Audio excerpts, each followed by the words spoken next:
All right, so now we have Tara in the kneeling position, and what we're going to show you once you progress from the side lying or the lying flat position is that posture becomes really important now, because instead of being able to judge the curve of our back with our hand, we have to actually look at Tara from the side here and see that her shoulders are in line with her hips, which are in line with her knees.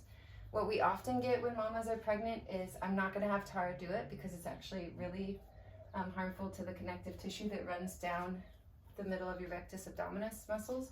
But what mamas often tend to do is they'll let their butt sway back and their chest sway forward, and it really puts pressure on that connective tissue. So we want you at a neutral pelvis.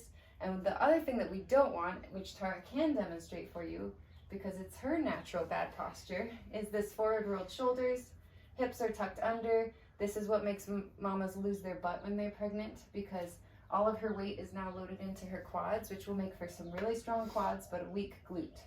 So she's going to get back in her neutral position. A good rule of thumb here, or a good cue for it, is to pretend like the waistband of her shorts or pants and the bra line are stacked like rings on top of each other. So picture that they're both bowls, and you don't want to tip the bowl forward and you don't want to tip the bowl backwards.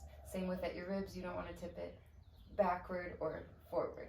So she's in neutral spine. She's going to take a nice deep inhale, letting the pelvic floor relax, and exhale, letting it rise. You can really see those transverse abdominis muscles pulling in as a corset. Inhale again. This time we're going to do the S cue. So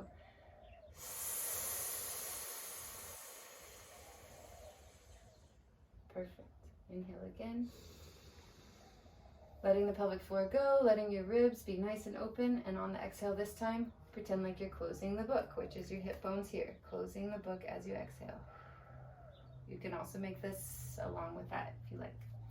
And then for the last cue, we're going to close the bag, which is the pelvic floor. She's going to open it with the drawstring as she inhales and let the pelvic floor get bigger and looser and open. And then as she exhales,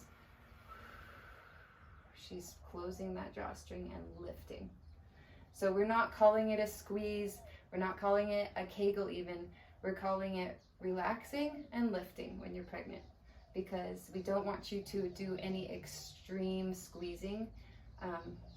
We want to focus more on the relaxation side of things, especially as you get into the third trimester and you're getting ready to push, because that's going to be an important part of pushing is letting the pelvic floor muscles all go.